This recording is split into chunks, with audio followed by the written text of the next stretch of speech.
അടുത്ത് നമ്മൾ നോക്കാൻ പോകുന്നത് different types of system software ആണ്. അതിൽ ഫസ്റ്റ് വൺ എന്ന് പറയുന്നത് ഓപ്പറേറ്റിംഗ് സിസ്റ്റമാണ്. നമ്മൾ S4 ഓപ്പറേറ്റിംഗ് സിസ്റ്റം ഓൾറെഡി വളരെ ഡിസ്ക്രിപ്റ്റീവായിട്ട് പഠിച്ചതാണ്. എന്നാലും ഓപ്പറേറ്റിംഗ് സിസ്റ്റത്തിൻ്റെ ഫങ്ഷൻസും അതിൻ്റെ ടൈപ്സും ആയിരിക്കും നമ്മൾ ഈ ഒരു ഫസ്റ്റ് മോഡ്യൂളിൽ കവർ ചെയ്യാൻ പോകുന്നത്. ഓപ്പറേറ്റിംഗ് സിസ്റ്റം എന്ന് പറയുന്നത് എന്താണ്? നമുക്കറിയാം, അത് ഒരു യൂസറിനെയും ഒരു കമ്പ്യൂട്ടർ ഹാർഡ്വെയറിനും ഇൻ്റർമീഡിയറ്റ് ആയിട്ട് നിൽക്കുന്നതാണ് ഒരു ഓപ്പറേറ്റിംഗ് സിസ്റ്റം എന്ന് പറയുന്നത്. ബേസിക് ആയിട്ടുള്ള ആപ്ലിക്കേഷൻ പ്രോഗ്രാംസിനെയൊക്കെ പ്രൊവൈഡ് ചെയ്യുന്ന ഒരു പ്ലാറ്റ്ഫോം അല്ലെങ്കിൽ ഒരു സംഭവമാണ് ഓപ്പറേറ്റിംഗ് സിസ്റ്റം എന്ന് പറയുന്നത്. അപ്പം ഇതിന് കുറേ ഫങ്ഷണാലിറ്റീസ് ഉണ്ട്. അതിൻ്റെ ബേസിക് ഫങ്ഷണാലിറ്റീസ് നമ്മൾ ജസ്റ്റ് ഒന്ന് പോവുകയാണ് ചെയ്യുന്നത്. ഇപ്പോൾ ഇവിടെ നമുക്ക് കാണാനായിട്ട് സാധിക്കും, യൂസർ ഇൻട്രാക്ട് ചെയ്യുന്നത് സിസ്റ്റം ആപ്ലിക്കേഷൻ സോഫ്റ്റ്വെയർ വഴി. അത് ഓപ്പറേറ്റിംഗ് സിസ്റ്റം ത്രൂ ആണ് ഹാർഡ്വെയറിലോട്ട് പോകുന്നത്. ഇനി ഓപ്പറേറ്റിംഗ് സിസ്റ്റത്തിൻ്റെ എക്സാമ്പിൾസ് നമുക്കറിയാം. OS, വിൻഡോസ്, ഇതൊക്കെയാണ് OSൻ്റെ എക്സാമ്പിൾ, അല്ലെങ്കിൽ മാക് OS, അതാണ് ഉദ്ദേശിച്ചത്. ഇനി നമ്മൾ ഫങ്ഷൻസ് ആണ് ജസ്റ്റ് ഒന്ന് നോക്കാനായിട്ട് പോകുന്നത്. First function is memory management. നമുക്കറിയാം, ഒരു സിസ്റ്റത്തിനകത്ത് രണ്ട് ടൈപ്പ് മെമ്മറി ഉണ്ട്. പ്രൈമറി മെമ്മറി ഉണ്ട്, മെയിൻ മെമ്മറി ഉണ്ട്. പ്രൈമറി മെമ്മറി ഉണ്ട്, സെക്കൻഡറി മെമ്മറി ഉണ്ട്. പ്രൈമറി മെമ്മറിനെ നമ്മൾ മെയിൻ മെമ്മറി എന്ന് പറയും. സോ ഇവിടെ നമ്മൾ നോക്കുന്നത് മെമ്മറി മാനേജ്മെൻറ്റ് എന്ന് പറയുന്നത് പ്രൈമറി മെമ്മറി അല്ലെങ്കിൽ മെയിൻ മെമ്മറിയുടെ മാനേജ്മെൻറ്റ് മാത്രമാണ് നമ്മൾ ഇതിനകത്ത് ഉദ്ദേശിക്കുന്നത്. സോ മെയിൻ മെമ്മറിക്കകത്തായിരിക്കും നമ്മളിപ്പം ഒരു പ്രോഗ്രാം നമ്മൾ എക്സിക്യൂട്ട് ചെയ്യുമ്പോഴത്തേനും അത് മെയിൻ മെമ്മറിയിലായിരിക്കണം സ്റ്റോർ ചെയ്യേണ്ട. അപ്പം ആ മെയിൻ മെമ്മറിയിൽ നിന്ന് ഇതിനെ ആക്സസ് ചെയ്യാൻ അതിനായിട്ടാണ് നമ്മൾ ഓപ്പറേറ്റിംഗ് സിസ്റ്റം യൂസ് ചെയ്യുന്നത്. സോ മെമ്മറി മാനേജ്മെൻറ്റ് എന്ന് പറഞ്ഞ് ഇതിനകത്ത് ഉദ്ദേശിക്കുന്നത് എന്താണെന്ന് വെച്ച് കഴിഞ്ഞാൽ, പ്രൈമറി മെമ്മറിയിനകത്ത് എന്തൊക്കെയുണ്ട്, അത് ആരൊക്കെയാണ് യൂസ് ചെയ്യുന്നത് എന്നുള്ളത്, പിന്നെ എന്തുമാത്രം സമയത്തിനാണ് യൂസ് ചെയ്യുന്നത് എന്നുള്ളത്, ഈ പ്രോസസ്സുകൾ വരുമ്പോഴത്തേക്കും ഈ മെമ്മറീനെ അലോക്കേറ്റ് ചെയ്യുക, ഡി അലോക്കേറ്റ് ചെയ്യുക, ഇത്രയും കാര്യങ്ങളാണ് മെമ്മറി മാനേജ്മെൻറ്റ് കീഴിൽ വരുന്നത്. ഈ അലോക്കേഷൻ, ഡി അലോക്കേഷൻ എന്ന് പറയുന്നത് നമ്മളുടെ ഈ ഓപ്പറേറ്റിംഗ് സിസ്റ്റത്തിൻ്റെ ഫങ്ഷൻസിനകത്ത് ഇപ്പം മെമ്മറി, ഡിവൈസ്, ഫയൽ, ഇതിൻ്റെ എല്ലാത്തിൻ്റെയും ഒരു മെയിൻ പോയിൻ്റാണ്. സോ നമുക്ക് റിപ്പീറ്റഡ് ആയിട്ട് എഴുതാൻ പറ്റുന്ന പോയിൻ്റാണ് അലോക്കേഷനും ഡി അലോക്കേഷനും. ഇനി അടുത്ത രണ്ടാമത്തെ function process management. Process management എന്ന് പറയുമ്പോഴത്തേനും നമുക്കറിയാം, പല പ്രോസസ്സുകൾ OSൽ റൺ ചെയ്യുന്നുണ്ട്. സോ ഈ ഓരോ പ്രോസസ്സുകളും OSന് അല്ലെങ്കിൽ ഒരു CPU സൈക്കിളിന് എന്തുമാത്രമാണ് യൂസ് ചെയ്യുന്നത്, എത്ര നേരത്തേക്കാണ് യൂസ് ചെയ്യുന്നത് എന്നുള്ളതൊക്കെ മനസ്സിലാക്കാനായിട്ടാണ് നമ്മൾ പ്രോസസ് മാനേജ്മെൻറ്റ് ചെയ്യുന്നത്. സോ പ്രോസസ് മാനേജ്മെൻറ്റിന് ഇങ്ങനെയൊരു ഷെഡ്യൂളിംഗ്, പ്രോപ്പറായിട്ട് ഇതിനെ ഷെഡ്യൂൾ ചെയ്ത് യൂസ് ചെയ്യുന്നതിനെ പ്രോസസ് ഷെഡ്യൂളിംഗ് എന്ന് നമ്മൾ വിശേഷിപ്പിക്കാറുണ്ട്. ഓപ്പറേറ്റിംഗ് സിസ്റ്റത്തിൻ്റെ ഇത്രയും കാര്യങ്ങളായിട്ടാണ് നമ്മൾ പ്രോസസ് മാനേജ്മെൻറ്റിൽ വരുന്നത്. അതായത് keeps track of the process, the status of the process, അപ്പം ഇതിനായിട്ട് റെസ്പോൺസിബിൾ ആയിട്ടുള്ളതിന് ട്രാഫിക് കൺട്രോൾ എന്ന് പറയും. അലോക്കേഷൻ ഓഫ് ദി CPU, പ്രോസസ്സറിനെ അലോക്കേറ്റ് ചെയ്യുക, ഡി അലോക്കേറ്റ് ചെയ്യുക, ഇത്രയും കാര്യങ്ങളാണ് പ്രോസസ് മാനേജ്മെൻറ്റ് കീഴിൽ വരുന്നത്. മൂന്നാമത്തത് ഡിവൈസ് മാനേജ്മെൻറ്റ്. ഡിവൈസ് മാനേജ്മെൻറ്റ് എന്ന് പറയുമ്പോൾ നമുക്കറിയാം, OSുമായിട്ട് പല ഡിവൈസസ് കമ്മ്യൂണിക്കേറ്റ് ചെയ്യുന്നുണ്ട് via the respective drivers. Device drivers use ചെയ്തിട്ടാണ് ഓപ്പറേറ്റിംഗ് സിസ്റ്റത്തിലോട്ട് കമ്മ്യൂണിക്കേഷൻ വരുന്നത്. സോ ഏതൊക്കെ ഡിവൈസസ് ആണ് നമ്മളുടെ ഓപ്പറേറ്റിംഗ് സിസ്റ്റത്തിന് കണക്ട് ചെയ്യുന്നത്, ഏതൊക്കെ ഡിവൈസസിനെയാണ് നമ്മൾ യൂസ് ചെയ്യുന്നത്, അല്ലെങ്കിൽ അതിന് റൺ ചെയ്യാനായിട്ട് പെർമിഷൻ കൊടുത്തേക്കുന്നത് എന്നൊക്കെ മനസ്സിലാക്കാനായിട്ടാണ് നമ്മൾ ഡിവൈസ് മാനേജ്മെൻറ്റ് യൂസ് ചെയ്യുന്നത്. അപ്പം ഇതിൻ്റെ ഫങ്ഷൻസ് എന്ന് പറയുന്നത്, it keeps track of all the devices. ഏത് ഡിവൈസിനെ എത്ര സമയം ഉപയോഗിക്കണം എന്നുള്ളത് OS ആയിരിക്കും തീരുമാനിക്കുക. അലോക്കേഷനും ഡി അലോക്കേഷനും. നമ്മൾ 3 കാര്യങ്ങളാണ് ഇതുവരേക്കും പഠിച്ചത്: മെമ്മറി മാനേജ്മെൻറ്റ്, പിന്നെ ഡിവൈസ് മാനേജ്മെൻറ്റ്, പ്രോസസ്സർ മാനേജ്മെൻറ്റ്. ഇനി അടുത്ത് നമ്മൾ പഠിക്കാൻ പോകുന്നത് ഫയൽ മാനേജ്മെൻറ്റ് ആണ്. നമുക്കറിയാം, ഒരു ഫയൽ എന്ന് പറയുന്നത് ഡയറക്ടറീസ് ആയിട്ട് നമ്മൾ ഓർഗനൈസ് ചെയ്ത് വെച്ചേക്കാണ് ഫയൽസിനെ ഫോർ ഈസി നാവിഗേഷൻ. അപ്പം ഈ ഒരു ഫയൽസിനെ നമ്മളുടെ ആവശ്യാനുസൃതം എങ്ങനെയാണ് എടുക്കുക, എങ്ങനെയാണ് യൂസ് ചെയ്യുക എന്നുള്ളതാണ് ഫയൽ മാനേജ്മെൻറ്റിൻ്റെ ആ ഒരു ഫങ്ഷൻ കൊണ്ട് ഉദ്ദേശിക്കുന്നത് നമ്മൾ. സോ ഇവിടെ കുറച്ചധികം ഫങ്ഷൻസ് ആണ് കൊടുത്തിരിക്കുന്നത്. It keeps tracks of the information, the location, users and status. ആർക്കാണ് റിസോഴ്സ് കിട്ടേണ്ടത് എന്നുള്ളത് നമ്മൾ ഡിസൈഡ് ചെയ്യും. ക്രിയേറ്റിംഗ്, ഡിലീറ്റിംഗ് ഫയൽസ്, ഡയറക്ടറീസ്, പിന്നെ പ്രിമിറ്റീവ്സിനെ സപ്ലൈ ചെയ്ത് കൊടുക്കുന്നത്, ഈ സെക്കൻഡറി സ്റ്റോറേജിലോട്ട് ഫയലുകളെ മാപ്പ് ചെയ്യുന്ന പരിപാടി, പിന്നെ ബാക്കപ്പ് കൊടുക്കുക. അപ്പോൾ ഇത്രയും കാര്യങ്ങളൊക്കെയാണ് ഫയൽ മാനേജ്മെൻറ്റിൽ നമ്മൾ പഠിക്കുന്നത് അല്ലെങ്കിൽ നോക്കുന്നത്. ഇപ്പം നമ്മൾ പറഞ്ഞ ഫങ്ഷൻസ് അല്ലാണ്ട് കുറച്ച് അഡീഷണൽ ഫങ്ഷൻസ് ഉണ്ട് നമ്മളുടെ ഓപ്പറേറ്റിംഗ് സിസ്റ്റത്തിന്. ഒന്ന് സെക്യൂരിറ്റി, ഇപ്പം പാസ്വേഡ് അല്ലെങ്കിൽ അങ്ങനത്തെ സിമിലർ ടെക്നിക്സ് കൊണ്ട് ഒരു അൺഓത്തറൈസ്ഡ് ആയിട്ടുള്ള ആക്സസിനെ പ്രിവെൻറ്റ് ചെയ്യുക എന്നുള്ളതാണ് സെക്യൂരിറ്റി കൊണ്ട് നമ്മൾ ഉദ്ദേശിക്കുന്നത്. കൺട്രോൾ ഓവർ സിസ്റ്റം പെർഫോമൻസ് എന്ന് പറയുന്നത് എന്തെങ്കിലും ഡിലേസ് ഉണ്ടെങ്കിലോ പെർഫോമൻസിൽ എന്തെങ്കിലും ലാഗ് ഉണ്ടെങ്കിലോ അതിനെ റെക്കോർഡ് ചെയ്ത് അതിനെ കോപ്പപ്പ് ചെയ്യുക, അങ്ങനെ സിസ്റ്റത്തിൻ്റെ പെർഫോമൻസിനെ ഇമ്പ്രൂവ് ചെയ്യുക എന്നുള്ളതാണ് ഉദ്ദേശം. ജോബ് അക്കൗണ്ടിംഗ് എന്ന് പറയുന്നത് എന്തൊക്കെയാണ് റിസോഴ്സസ്, എങ്ങനെയൊക്കെയാണ് ഇത് യൂസ് ചെയ്യുന്നത് എന്നെ പറ്റിയൊരു ഐഡിയ ഉണ്ടാക്കാനായിട്ടാണ്. എറർ ഡിറ്റക്ഷൻ ആൻഡ് എയ്ഡ്സ് എന്ന് പറയുമ്പോഴത്തേക്കും dumps or traces error messages ഒക്കെ ഉണ്ടെന്നുണ്ടെങ്കിൽ അതിനെ അണ്ടർസ്റ്റാൻഡ് ചെയ്ത് അതിൻ്റെ ഡീബഗ്ഗിങ് പ്രൊവൈഡ് ചെയ്യുക, അതിനെ ഡിറ്റക്റ്റ് ചെയ്യാനും അതിനെ സോൾവ് ചെയ്യാനുള്ള എയ്ഡ്സ് പ്രൊവൈഡ് ചെയ്യുക എന്നുള്ളതാണ്.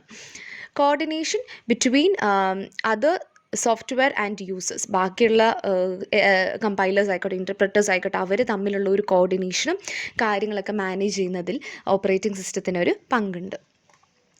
സെക്കൻഡറി സ്റ്റോറേജ് മാനേജ്മെൻറ്റ് എന്ന് പറയുമ്പോഴത്തേനും ബേസിക്കലി എന്തൊക്കെയാണ് നമ്മുടെ സെക്കൻഡറി സ്റ്റോറേജിൽ എന്തൊക്കെ കണ്ടൻറ്റാണ് പോകുന്നത്, അതിൽ നിന്ന് എന്തൊക്കെ കണ്ടൻറ്റ് വരണം തിരിച്ച്, ഇത്രയും കാര്യങ്ങളാണ് നമ്മൾ മാനേജ് ചെയ്യുന്നത്. സോ ഇത്രയുമാണ് ഓപ്പറേറ്റിംഗ് സിസ്റ്റത്തിൻ്റെ ഫങ്ഷനാലിറ്റീസ്. ഇനി അടുത്ത നമ്മൾ നോക്കാൻ പോകുന്നത് ടൈപ്സ് ഓഫ് ഓപ്പറേറ്റിംഗ് സിസ്റ്റമാണ്. ഇതിത്രയും ഒരുപാട് ഡീറ്റെയിൽ ആയിട്ട് പഠിക്കണം എന്ന് ഞാൻ പറയുന്നില്ല, ജസ്റ്റ് അണ്ടർസ്റ്റാൻഡ് ചെയ്തിരിക്കുക എന്താണ് എങ്ങനെയാണ് എന്നൊക്കെ. Types of operating system. First type of operating system batch operating system ആണ്. So from the name itself നമുക്ക് മനസ്സിലാക്കാനായിട്ട് സാധിക്കും ബാച്ച് വൈസ് ആയിട്ടായിരിക്കും ഇതിൻ്റെ ഒരു പ്രവർത്തനം നടക്കുക എന്ന് പറയുന്നത്. ഇപ്പം ഇവിടെ ബാച്ച് ഓപ്പറേറ്റിംഗ് സിസ്റ്റത്തിനകത്ത് it doesn't interact with computer directly. ഇപ്പം ഓരോ യൂസറും ഒരു ഓഫ്ലൈൻ ഡിവൈസ് യൂസ് ചെയ്ത് ഒരു പഞ്ച് കാർഡ് വല്ലതും യൂസ് ചെയ്ത് അതിൻ്റെ ജോബ് പ്രിപ്പയർ ചെയ്യും, എന്നിട്ട് അതിനെ നമ്മൾ കമ്പ്യൂട്ടർ ഓപ്പറേറ്ററിൻ്റെ അടുത്ത് നമ്മൾ സബ്മിറ്റ് ചെയ്യും. സോ ഈ ഒരു ഓപ്പറേറ്റർ എന്താണ് ചെയ്യുന്നത്, ഈ ഒരു ഓപ്പറേറ്റർ ആയിരിക്കും പ്രോഗ്രാമിനെ ബാച്ചസ് ആയിട്ട് ഡിവൈഡ് ചെയ്യും. ഇപ്പം നമുക്കിപ്പോൾ ഒരു സെറ്റ് ഓഫ് ഇൻസ്ട്രക്ഷൻസ് കാണും, അപ്പോൾ ഇതിനെ നമ്മൾ ഓരോ ബാച്ചസ് ആയിട്ട് ഓപ്പറേറ്റർ ഡിവൈഡ് ചെയ്യുകയാണ് ചെയ്യുന്നത്.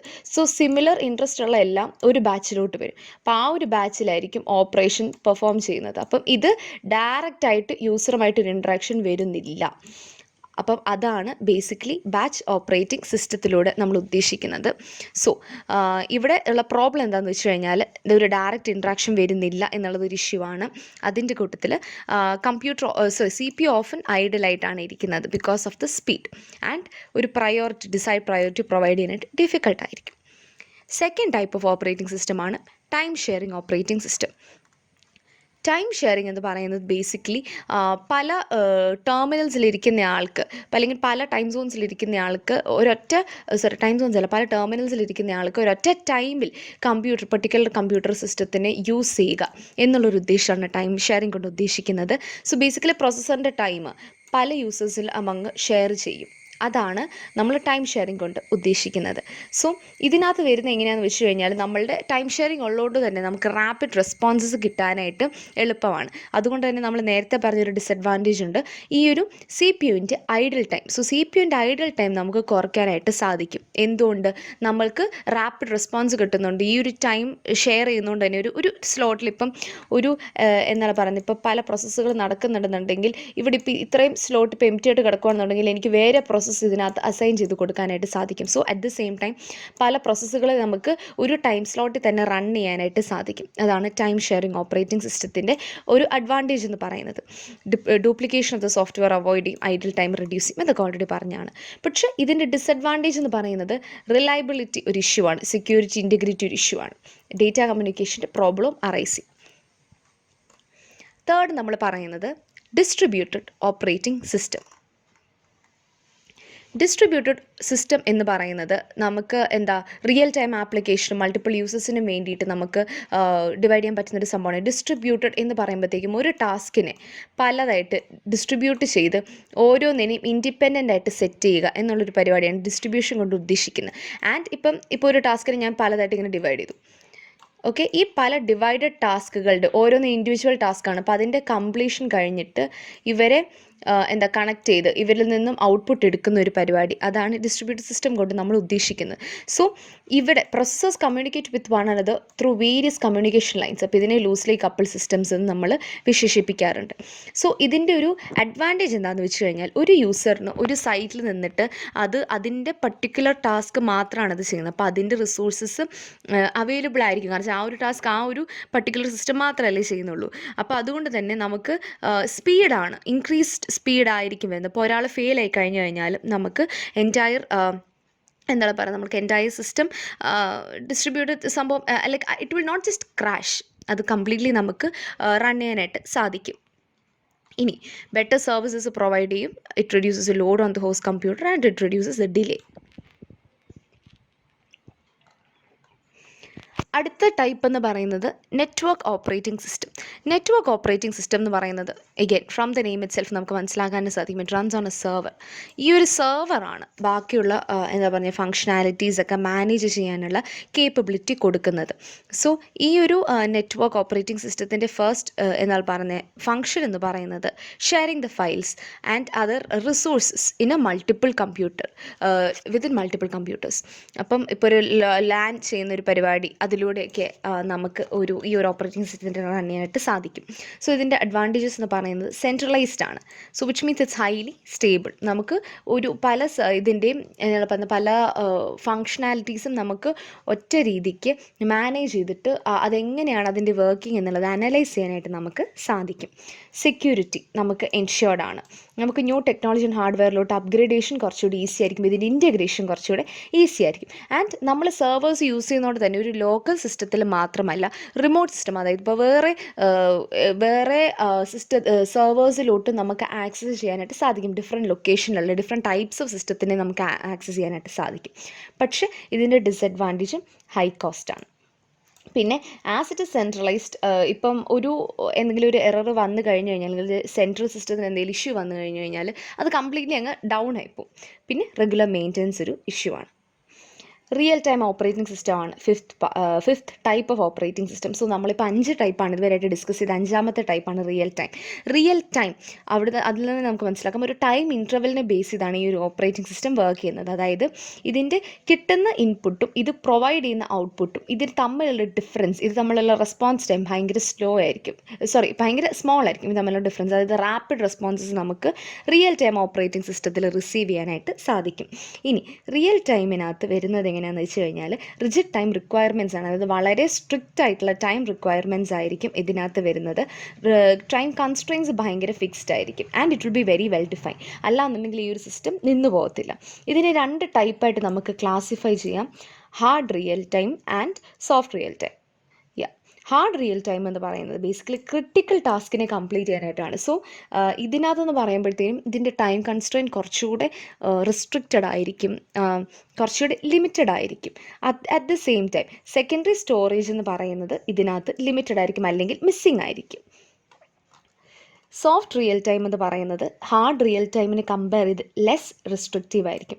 ലെസ് റിസ്ട്രിക്റ്റീവ് ആയതുകൊണ്ട് തന്നെ നമ്മളിപ്പം ആ ഒരു ഹാർഡ് റിയൽ ടൈമിൽ ഒരു ടാസ്ക് വരുവാണെന്നുണ്ടെങ്കിൽ, ഒരു ഒരു ക്രിട്ടിക്കൽ ടാസ്ക് വരുവാണെന്നുണ്ടെങ്കിൽ തന്നെ അതിനായിരിക്കും പ്രയോറിറ്റി കൂടുതൽ കിട്ടുന്നത്. അപ്പോൾ ഇതിനൊരു ലെസ് പ്രയോറിറ്റി ആയിരിക്കും ലെസ് റിസ്ട്രിക്റ്റീവ് ആയിട്ടുള്ള ടാസ്കുകൾക്ക് ഉള്ളത്. ആൻഡ് അതുകൊണ്ട് തന്നെ ഇതിന് ലിമിറ്റഡ് യൂട്ടിലിറ്റി ആണുള്ളത്. ബിക്കോസ് നമ്മൾ മെയിൻ പറഞ്ഞ ഉദ്ദേശം എന്താണ്, റിജിഡ് ടൈം റിക്വയർമെൻറ്റ്സ് ആണ് ഇതിൻ്റെ മെയിൻ ഒരു ഫങ്ഷനാലിറ്റി എന്ന് പറയുന്നത്. പക്ഷേ ഒരു എക്സെപ്ഷൻ കേസസിൽ മാത്രമേ നമ്മൾ ഈ ഒരു സിസ്റ്റം യൂസ് ചെയ്യാറുള്ളൂ.